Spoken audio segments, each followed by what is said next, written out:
It's Alex Cooper from Elite 7 again. There's another drill that you're going to have to do at any of your combines. A lot of the youth kids are doing it at their combines. One-day camps, you're going to have to run a shuttle at every single one. This is the 5-10-5, or people also call it the short shuttle. Whatever you guys want to call it, 5-10-5 or the short shuttle, okay? Number one thing is you have to have a good stance. When I get my stance, I get my feet about shoulder width, maybe a little bit further apart, and I'm off my heels on the ball of my feet. Okay? For our younger kids, now if you're a pro guy, you have to be square. Now for our younger kids, and I will suggest this, you want to drop your right foot back. Why I want to drop my right foot back, or you can drop your left foot back if your first move is to go left, but I'm going to show you going right. So I'm going to drop my right foot back because I'm already open to go. If I'm square or I have my right foot up, I am blocking myself, closing myself off from going this way. So I'm going to just say for you guys, for you young kids, until you're a pro, you're going to go ahead and drop your right foot back so I'm open to go. So what you guys are able to do is you can put your left hand down the middle, and you younger kids as well are allowed to swing your right arm, okay? So what you need to do, number one thing is I act like there's a ceiling right here, and I cannot go over that ceiling. I go over that ceiling, you cannot get a good time in this, okay? So what I do is I swing this arm low and away, but I have to swing it down to keep my body down.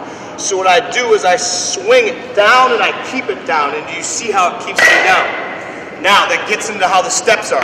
Everybody wants to first turn and run and do this.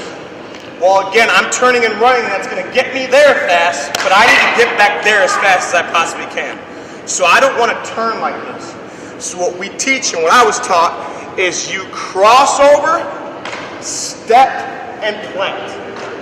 Now, my whole body is ready for me to go that way, which me getting here as fast as I can is important, but I need to get back to there as fast as I can. So that's why it's important how I get in this turn. Now, once I get my steps and I do my 1-2 and plant, how I plant is important. If I plant like this, again, I am blocking myself. So where's my next step going to go? Here, then here. Well, now I just went around in a circle, basically, a figure eight. Okay, so now you're going to lose time. So how you plant is this way. Drop. I drop this foot back a tiny bit and turn my feet. And I touch and snap straight out in a straight line. Again, number one thing is now, after I do that, is attacking that line. Don't set up for the turn here. What I mean is a lot of kids will stand straight up to run. Again, I have the ceiling. So I need to be low in drive phase like we talked about in the 40. Low, driving, attacking the line. At some point, I need to hop stop.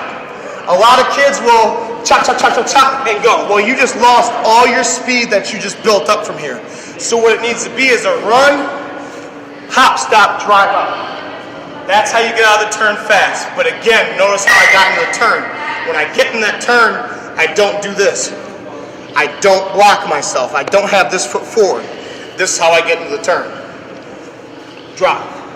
See how I drop this foot back? I turn the foot, come straight out, drive all the way through. Again, if you guys do this right, all my best times, I hit here and stumble out because of how low and how much power I was coming out.